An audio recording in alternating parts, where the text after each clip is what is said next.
Bonjour, chers élèves de la classe de première S. Dans cette vidéo, on va essayer de continuer la correction de l'exercice numéro 1 portant sur champ et force électrostatique, série P5 en première S2. Dans la vidéo précédente, on s'était arrêté à la question petit c. Ici, on va faire les deux dernières questions, le petit d et le petit 2.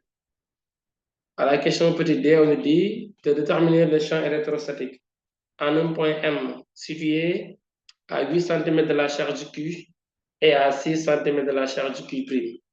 C'est ça pour la question petit d. Alors, en un point M,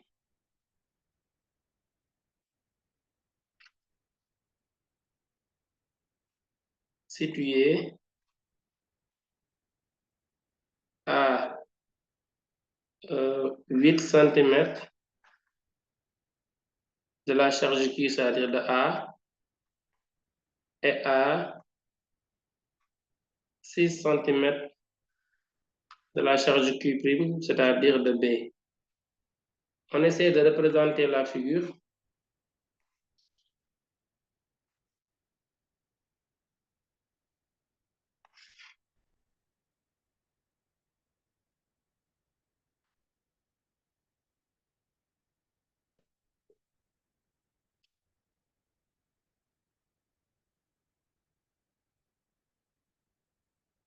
Donc, les charges sont là. Voici le point A. Et là, c'est le point B.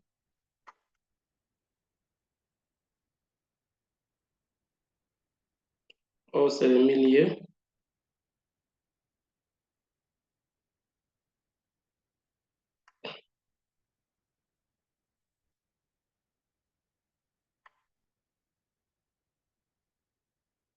Alors, bon, là, on n'a pas de matériel géométrique pour mesurer les longueurs. On va juste dessiner comme ça, de façon approximative, mais c'est à vous de savoir que si c'était à un devoir, il fallait juste tracer 8 cm à partir de A et 6 cm à partir de B, et que les deux doivent être, pour faire le traçage, on va utiliser un compas. Donc là, maintenant, vous savez comment faire. C'est en géométrie. Alors, maintenant, ce qu'il faut retenir, c'est que ce triangle-là, à la fin, maintenant, ça donne un triangle rectangle. On va le prouver après ici en M.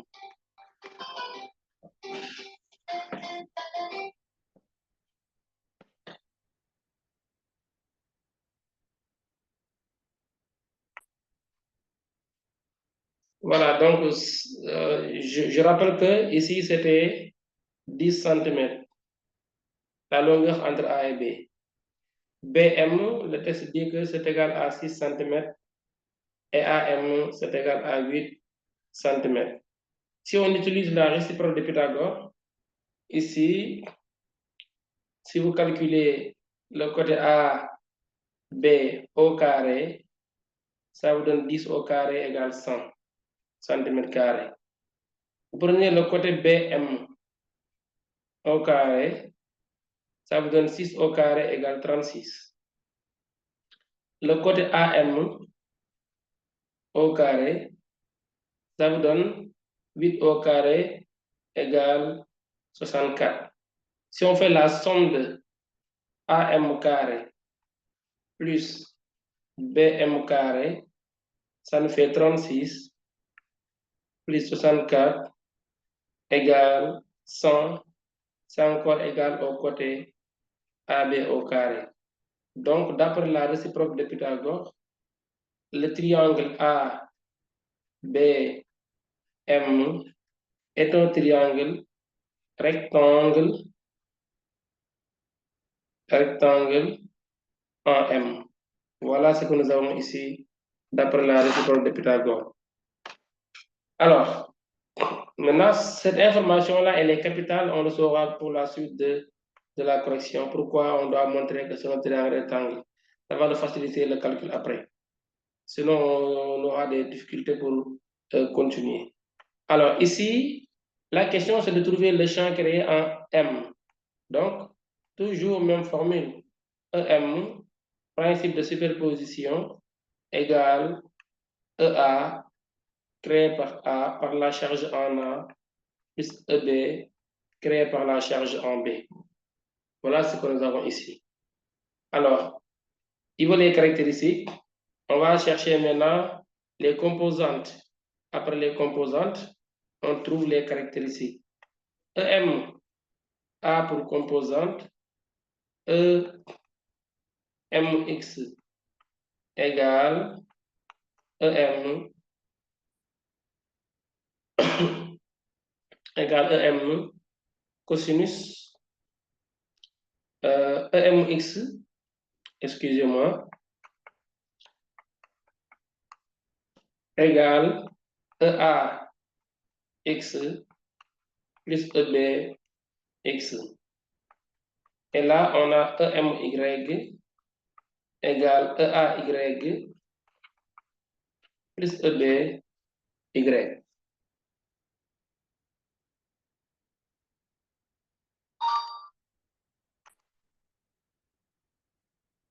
Voilà, donc ça c'est les composantes. Maintenant, on va continuer le calcul. EM a pour composante EMX égale, on va maintenant chercher EAX la valeur. Pour cela, essayons de tracer le repère XY. XX', YY'. Donc, nous avons ça. Les deux sont orthogonales déjà, donc on peut prendre l'autre sur le côté, l'autre axe sur le côté BM. Alors, ça maintenant, c'est l'axe des X, X'. Et là, on va choisir Y, Y'. Alors, essayons de dessiner après les vecteurs champs électrostatiques. Les deux charges étant toutes positives, donc les vecteurs champs sont centrifuges. C'est-à-dire qu'ils fuient les charges.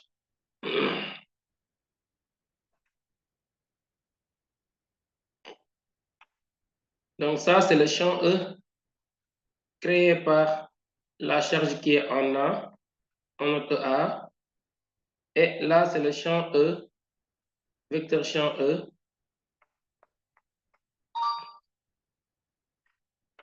le vecteur champ E, créé par la charge qui est en B, on note ça EB. Alors, donc ici, nous avons EX, EMX égale EMX est porté par l'axe des X. EA est porté par l'axe des X. Donc EAX, ça donne norme de EA. Et EY est orthogonal avec l'axe des X. EB, excusez-moi, est orthogonal avec l'axe des X, c'est là EB. Donc EBX égale à 0. Si un vecteur est orthogonal à un axe, alors sa composante sur l'axe est nulle. On passe à EMY. EA orthogonal à l'axe des Y aussi. Donc EAY égale à 0. Et EBY égale moins EB. Donc voilà EBY. C'est moins un nombre de EB car c'est sur l'axe des Y et se dirige vers le bas. On va à la recherche de A maintenant et de EB. Les intensités. EA, ça donne K, valeur absolue de Q sur AM au carré. K, c'est 9, 10 puissance 9, multiplié par la valeur absolue de Q, c'est 40, 10 puissance moins 9, sur la distance AB au carré. AB, c'est 0, AM, 0,08 mètres, 0,08 au carré. 0,08 au carré. Donc, résultat ici, nous avons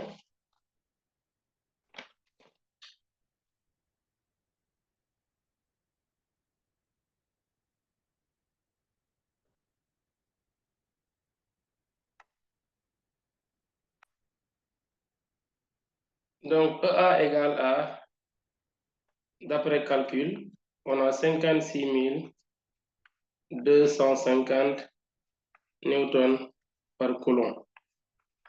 On passe à EB. EB, c'est K, valeur absolue de Q' sur BM au carré. K, c'est 9,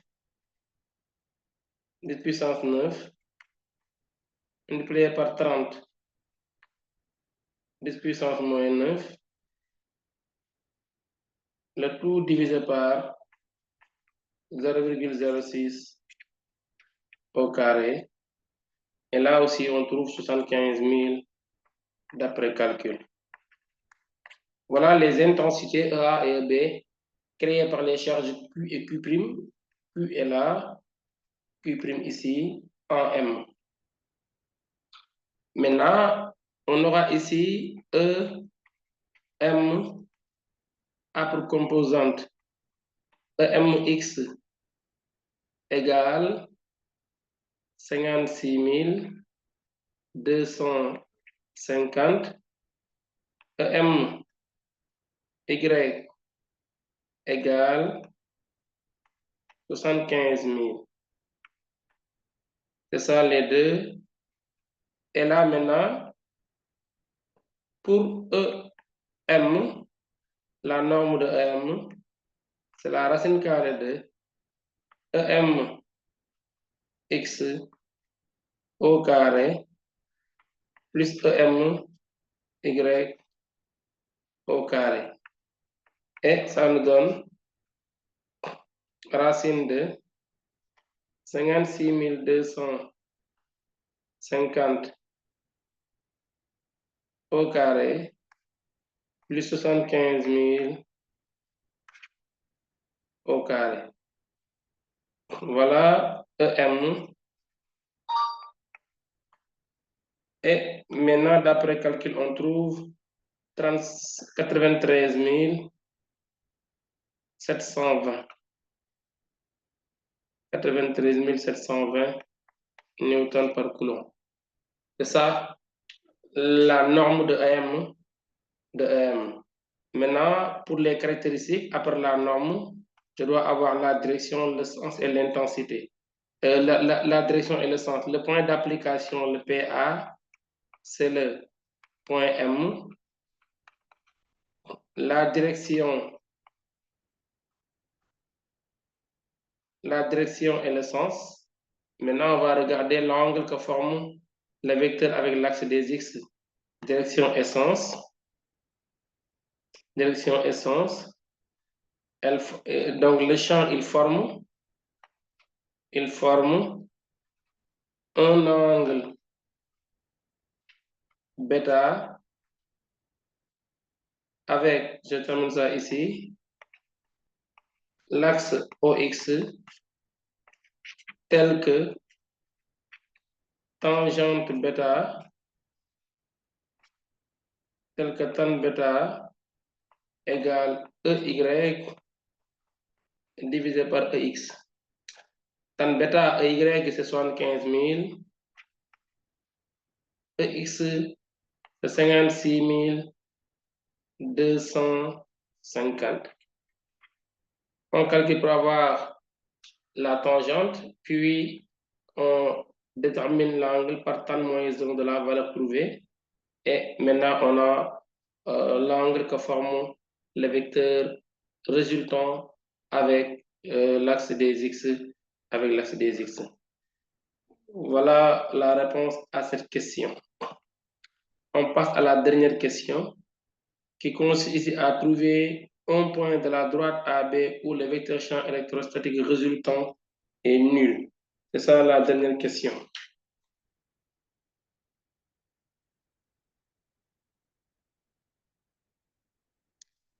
Alors, on va reprendre la figure ici. Bon, le texte, on n'a plus besoin, c'est parce que la question, c'est de trouver un point où le champ résultant est nul.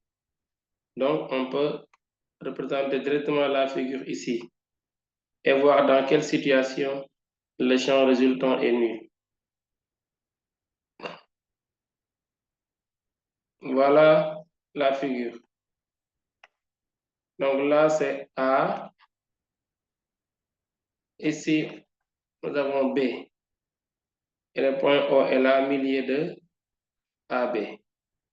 Alors, la situation est la suivante. Le point doit se situer, le point où le champ résultant est nul, est un point qui doit se situer à 3 niveaux, soit entre A et B, quelque part ici entre A et B. On peut noter ça M1 par exemple, un point M1 entre A et B. Ça peut être là par exemple, ou en tout cas entre A et B. Il peut être aussi à droite de A, à droite de B, un point M2 quelconque ici, ou bien il peut être à gauche de A, un point M3. Maintenant, dans chaque cas, on va essayer de voir est-ce que c'est possible d'avoir un champ nul, oui ou non. Et l'élève aussi doit savoir dans quelle situation le champ est nul.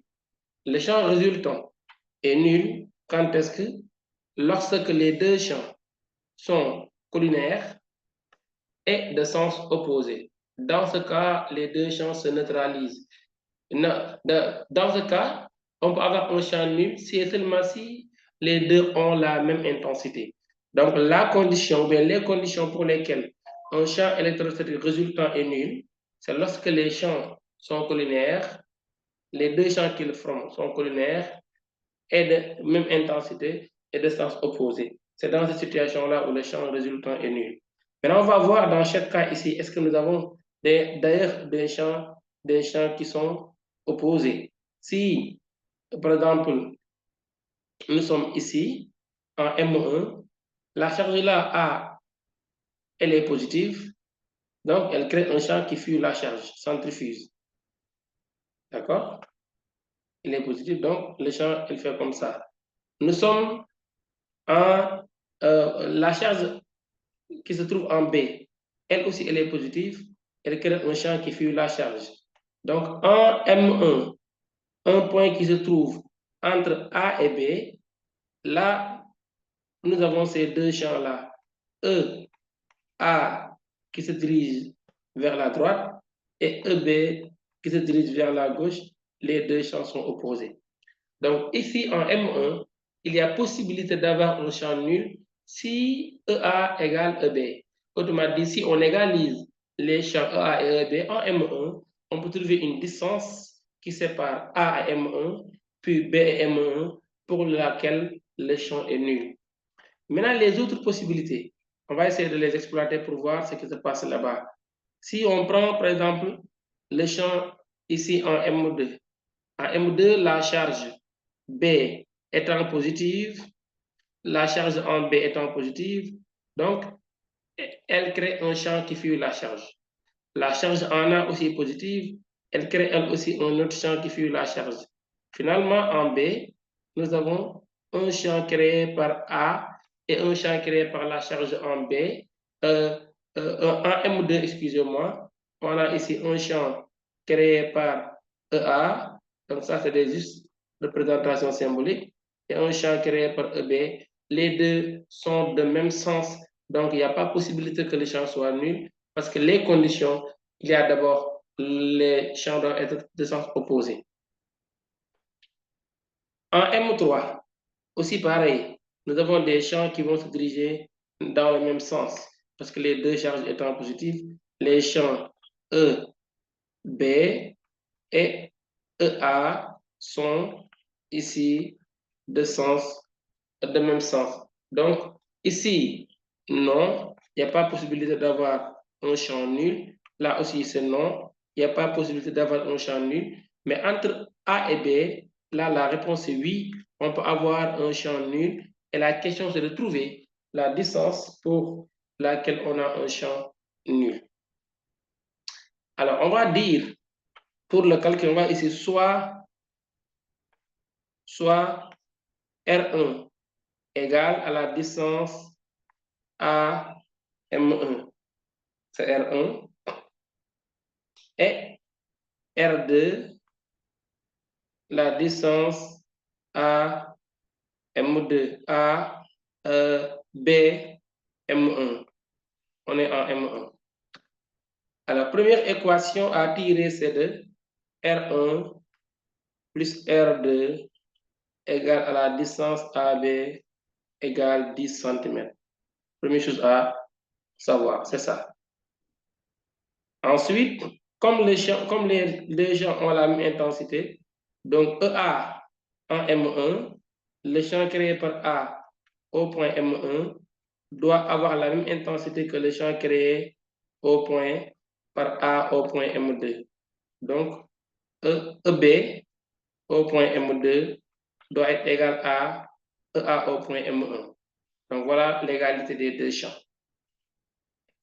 EA, c'est K, valeur absolue de Q, sur la distance R1 au carré, égale K, valeur absolue de Q' sur la distance R2 au carré. Là, on peut enlever les deux cas. Il me reste valeur absolue de Q sur R1 au carré égale valeur absolue de Q' sur R2 au carré. Et après, maintenant, cela, on va isoler ici pour avoir R1 au carré divisé par R2 au carré égale valeur absolue de Q sur valeur absolue de Q'. C'est ça. Alors,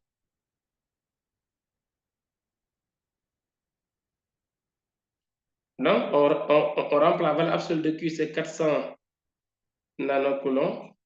Valeur absolue de Q', c'est 300. C'est 300 et 400. Donc, ça donne ici 4 sur 3. Cela veut dire quoi? Cela veut dire que R1 au carré divisé par R2 au carré égale 4 tiers.